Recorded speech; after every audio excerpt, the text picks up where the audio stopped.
Whenever the laws of any state are broken, a duly authorized organization swings into action. It may be called the state police, state troopers, militia, the rangers, or the highway patrol. These are the stories of the men whose training, skill, and courage have enforced and preserved our state laws.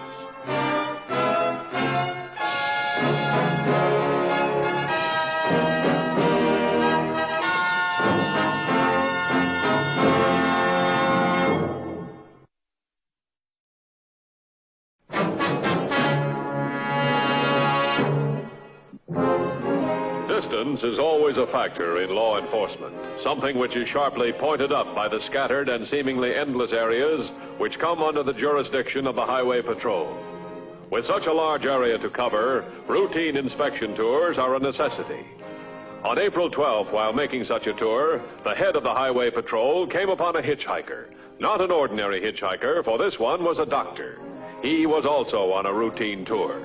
No emergencies except a broken-down car. Just a series of house calls, apparently of a minor nature. But the father of the first patient feared otherwise. How long ago did Doc leave, Mrs. Leonard? I see. No, he hasn't called. Do you think I ought to... Well, all right, I'm sure he will. Sorry to trouble you. What did she say? Doc left a long while ago. Should be here by now. I don't know. Look, Fred, Johnny will be fine. Kids are tough. You're getting all excited about nothing. Well, it doesn't look that simple to me. Now, don't go getting yourself upset. Doc will show. You'll see. Oh, Fred. What I was talking about, the money. I know this isn't the right time, but... Fred. I've got a sick kid in the other room. I don't know what's wrong with him. I don't know where the doctor is, and all you can talk about is borrowing money. Thanks. It's just an advance against my wages. You're taking advantage, Marty. You wouldn't do it if you worked for anybody else. I swear I'll pay it back. Like all the other times? You can take it out of my wages. You know how far behind you are now. What is it with you and money anyway? You get a lot more than any other foreman and you know it. Still, you're always scratching. What do you do with your money? Please, Fred.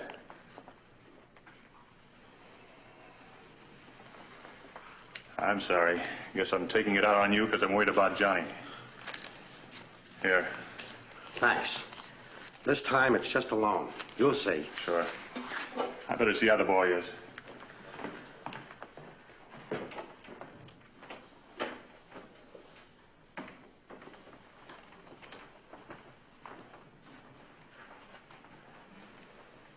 How you feeling, Johnny? The leg any better? All right, Pop. Fine.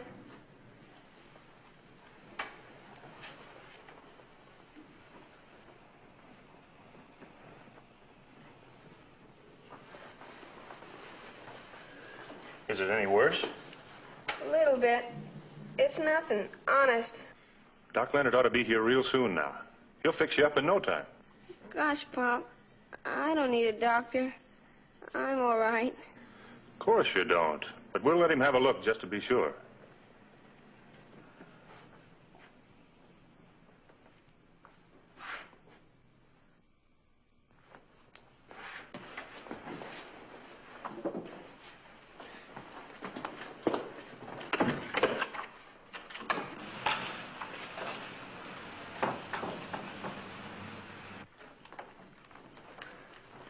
What do you say? Think you're good enough to take me? Pop, I don't feel like playing. Well, sure, son. Who we kidding? I'm no match for you anyway.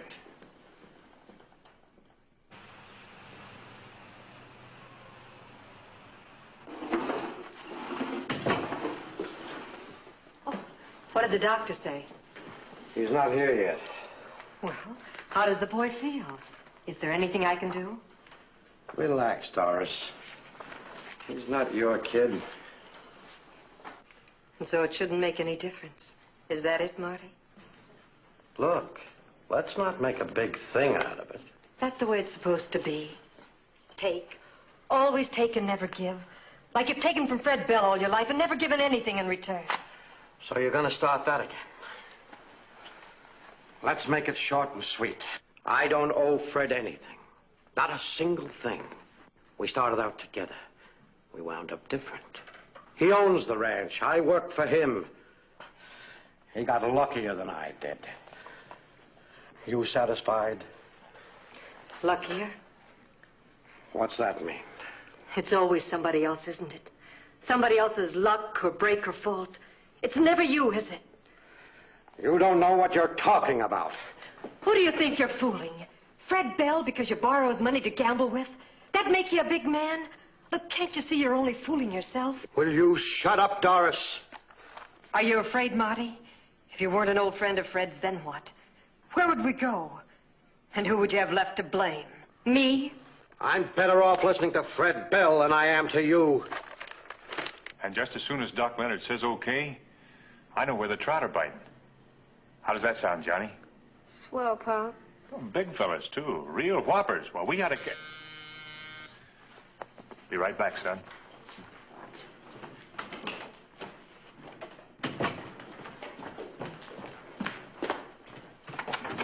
Gee, am I glad to see you, Doc. Car trouble, Fred. Wasn't for Mr. Matthews here, it'd still be waiting there. Oh, Fred Bell, Dan Matthews, Highway Patrol. All right, Mr. Matthews. Johnny's in there, Doc. You mind waiting, Mr. Matthews? Not at all. Give me the name and number of your garage. We'll have them pick up your car for you. I sure appreciate it. Sims Garage, the number's 112. If they want more than $5 for it, tell them to junk it.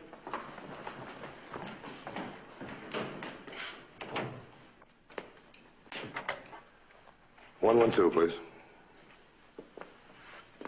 Hi. Hello. Is that your car outside?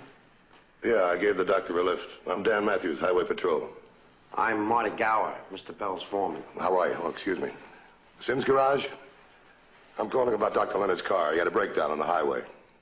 What? All right, you do that, will you? Must be his little girl. She's going to get her father out from under a car. Let's have another look at that leg, son.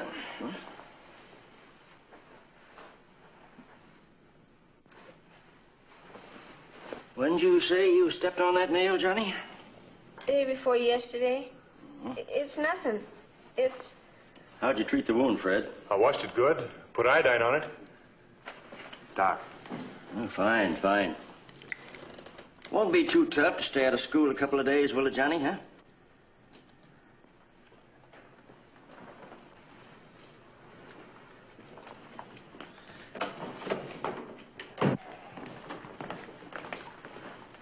What is it, Doc? Fred, I'm going to give it to you straight because we haven't time for tact. We're in trouble. That boy waited too long before reporting the wound. Doc, what is it? What's wrong with it? Gangrene. Gas gangrene. It's a rare form, but it happens. Gangrene? Now, listen, Fred. I know how you feel, but if that boy sees you panic, he will, too, and he can't afford that. Now, please, we're fighting for time. I've got to have a serum, and we're pretty remote here. Until I get that serum, that boy's leg is going to be more painful and more swollen. But what do? You just can't... Wait a minute. Get me 314. Druggist. Now, don't get your hopes up. It's a long shot. Hello, Cully. Doc Leonard here.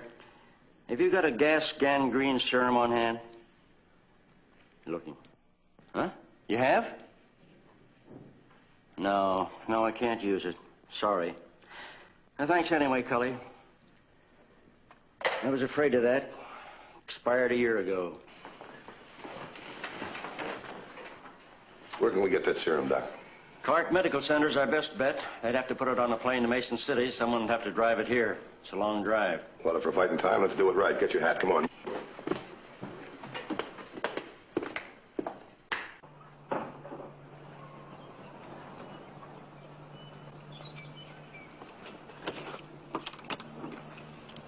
You're right. The radio. That'll save time all the way around. I think the only way to save time is to rush that boy to the hospital. I wish it were as easy as that, but he can't be moved. It's important that he stay quiet. Doctor, exactly what are his chances? The only real chance we have is that serum. He's got to have it, and he's got to have it in a hurry. In a matter of hours, he'll become toxic and he'll die. Maybe 2, maybe 6, but hours. The minute that toxin reaches his nervous system, nothing will help. Well, what do you want me to tell Clark Medical? Have Dr. Herbert Bronson put 100 cc's of gas gangrene serum on the plane to Mason City. Somebody will have to be in Mason City waiting for it. I'll do better than that. 2150 to headquarters. Headquarters by. Contact Clark Medical.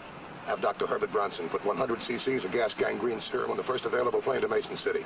Notify me the plane's ETA. Then have 3822 pick up the serum, deliver it to... Just a minute. Hold it, what? The last 3 miles has taken a beating from the floods. The back road's a lot faster. If one of us is waiting for him at the Colton turnoff. He's right. Have 3822 meet me at the Colton turnoff with the serum. It's code 3 all the way. Be sure and notify me the plane's ETA. 10-4?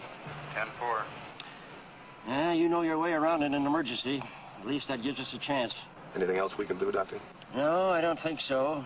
I'll have Doris Gower come up here. At least she can help keep the boy calm.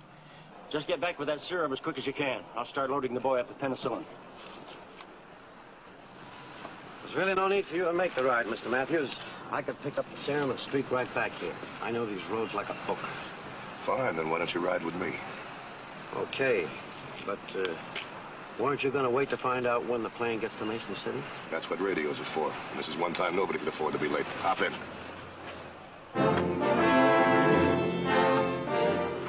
Less than an hour later at the Mason City airport, a highway patrolman awaited the arrival of the desperately needed serum. Once the priceless package was in his hands, his job then became the saving of minutes. As many minutes as he could possibly gain on the 40-mile race to the Colton turnoff. At the designated meeting place, Dan Matthews and Marty Gower waited impatiently.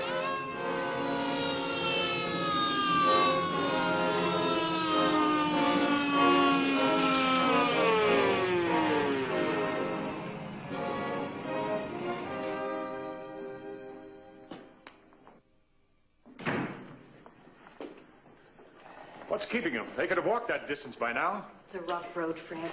Give them time. It's just that everyone's doing something, helping. Everyone but me. I don't know what to do. The truth, Doc. Is Johnny any worse? I want to know. Now, listen, Fred. One patient is enough.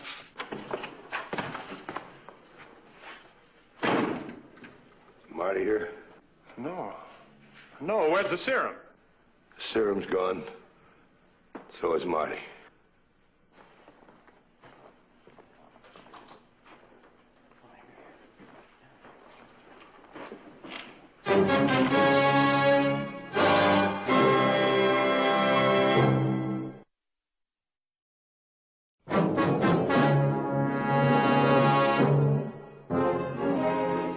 Minutes later, under the capable treatment of Dr. Leonard, Dan Matthews was able to tell what had happened to him. It was an incredible story, one which left the doctor, Doris Gower, and Fred Bell speechless. But I don't understand. How could a thing like that happen? You know as much about it as I do, Mrs. Gower. It was a rough road. I had my eye on it every second. I didn't see it coming. You say Marty suddenly grabbed the wheel and twisted it to the right, deliberately? It was no accident. I slammed on the brakes, knocked myself out. When I came to, Marty was gone, and so was the serum. But why? Marty wouldn't do a thing like that. Lady, he did it. It's crazy. There's no reason. What did I ever do to him? Wherever he is, he's got Johnny's life in his hand. Doesn't he realize that? Mr. Bell, I'll get on the radio and send for more serum. But the time, you I'll say... call in right away. What are we going to do, Doc? You've got to help, Fred. Now, you go on in there to your boy. Get that look off of your face first. Now, no matter what he asks you, be light and offhand, you understand? You go in too, Doris. But, Doc, it couldn't be true about Marty. Doris, please, go in. That serum, Doc. Do you really think they'll get you? One thing at a time, Fred. What you do in there is important.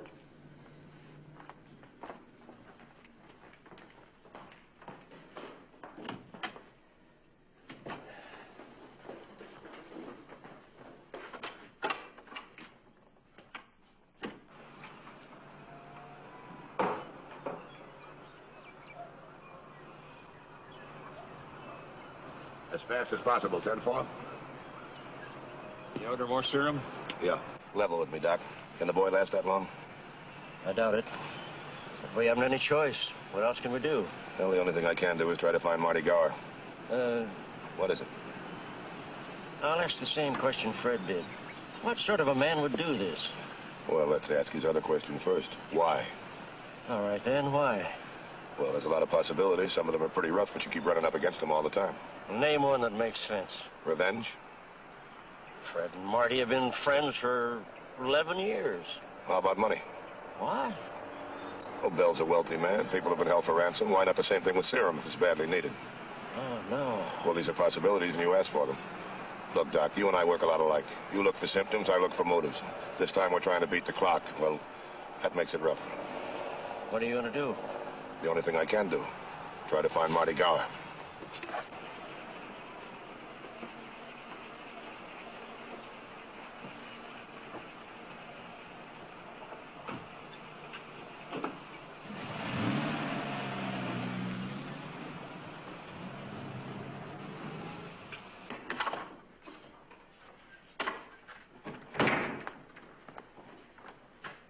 What is it?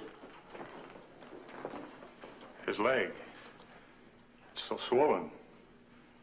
He doesn't complain, doesn't say a word. Just lies there holding Doris's hand. I'm scared, Doc.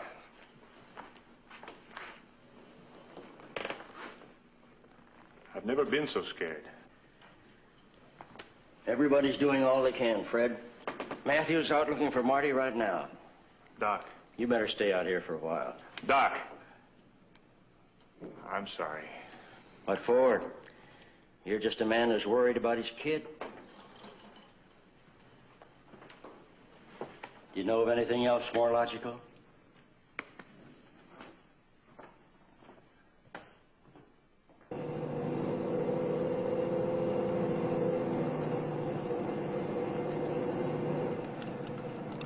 $21.50 to $38.40.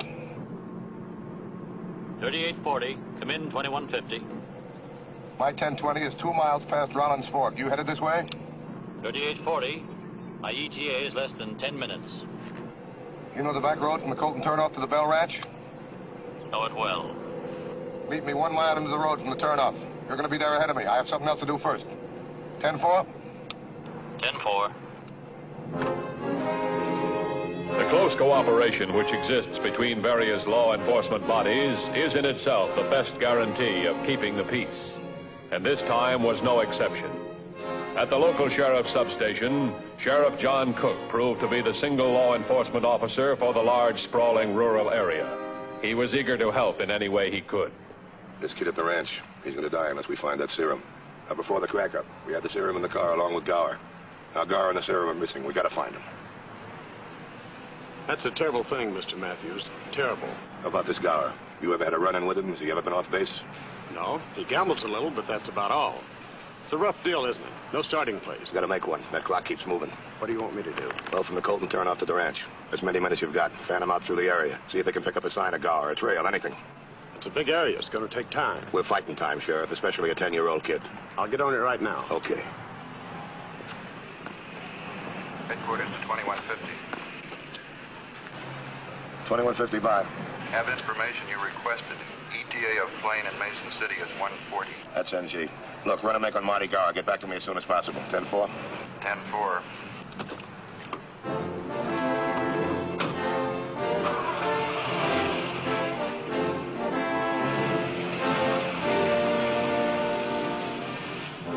Highway Patrolman Abel was waiting when Dan Matthews reached the designated spot on the back road. Matthews quickly filled the patrolman in on Martin Gower's strange behavior. Afraid I can't give you any more on Gower than the sheriff could. Quiet enough fellow. I never had any beef with him. Nothing else, huh? I know Gower's wife better than I know him. She's a local. Grew up here. Bell and Gower are from up north originally. If it helps any, the wife is a good girl. Intelligent, well-respected. Yeah, I know. I met her. Never figure her getting mixed up in anything like this. How can you figure anybody getting mixed up in a thing like this? Look, here's where we jammed on the brakes. Then we skidded over to here. Now, in this rain, it's anybody's guess. Those could be Gower's footprints gone up into the hills. Now, let's hope not. Only fields and hills in this direction. You need an army to find him.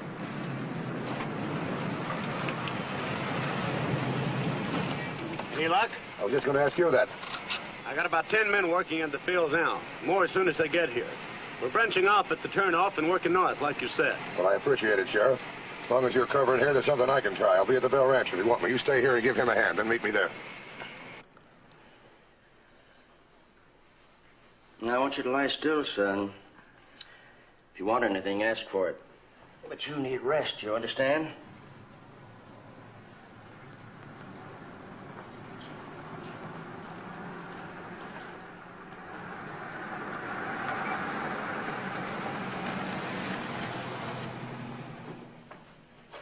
Doc? Yes, boy? What's the matter with me? Am I? You just have a little bug, son. We're gonna knock it on its ear. Why does Pop look that way then? So scared like. Well, no father likes to see his son sick in bed. Now, the best way for you to help your pop is to stay perfectly still and rest. You understand? I want to know where your husband is, where you think he might be found, some of his friends, some of the places he might be. Look. I've got to know this fast. There's no need to telling how short time is. Well, I don't know. This isn't like the city. There's no place to go. Marty's always on the ranch. Look, what you're thinking is wrong. Marty is Fred's friend. He loves Johnny. He wouldn't do this to him. Thanks anyway. Don't you see? Marty wouldn't do a thing like this. No? He did this.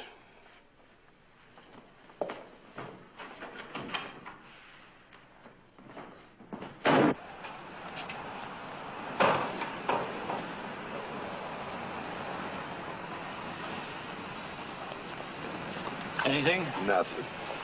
I know, don't do that. What is it? Maybe I'm pressing, but I keep thinking of that big rut in the back road. That could change everything. How? Well, maybe Marty saw it before I did and yanked the wheel to make me miss it. Well, why would he disappear? Where is he? Well, I got hurt. He could have got hurt, too. He could have been making for right over there. Let's go.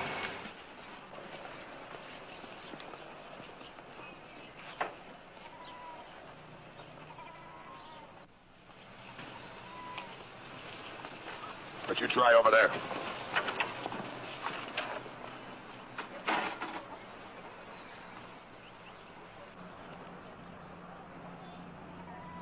Mr. Matthews, come here, quick!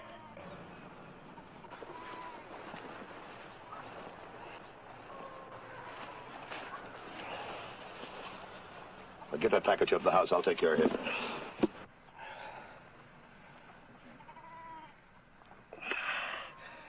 The package. It's on the way, Gar. Don't worry. Broke this on dashboard. Couldn't drive. Couldn't bring you to. Been trying to get package to house. Keep passing out from pain. Kept trying. Nobody could have tried harder. Nobody.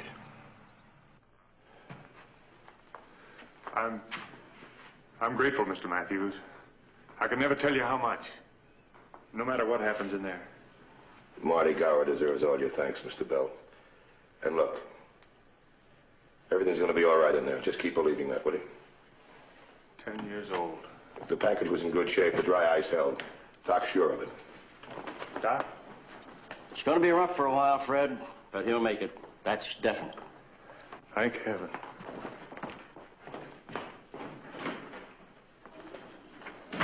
Can I give you a lift, Doctor? I sure appreciate it. All right, let's go.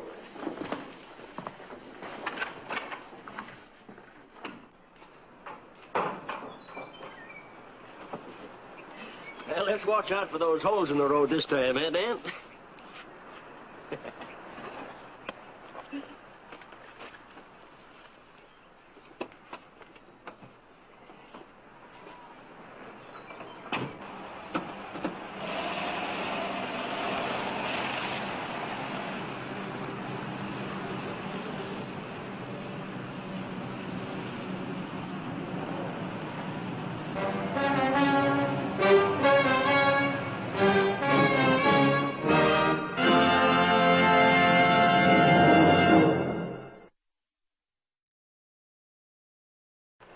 patrol story next week is a very unusual one.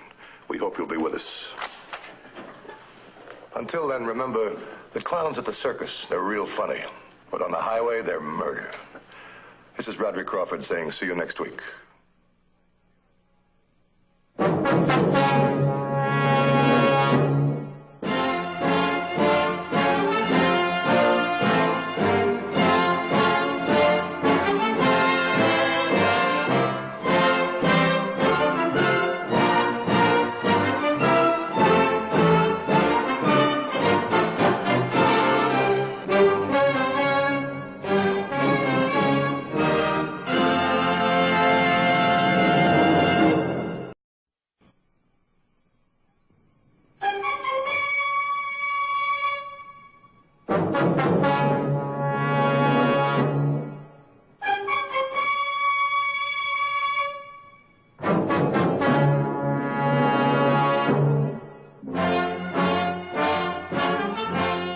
Whenever the laws of any state are broken, a duly authorized organization swings into action. It may be called the state police, state troopers, militia, the rangers, or the highway patrol. These are the stories of the men whose training, skill, and courage have enforced and preserved our state laws.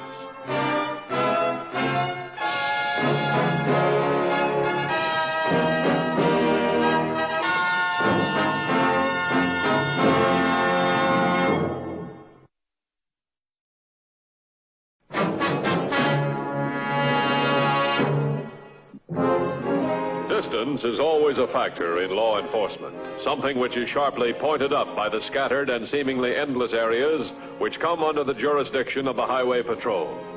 With such a large area to cover, routine inspection tours are a necessity.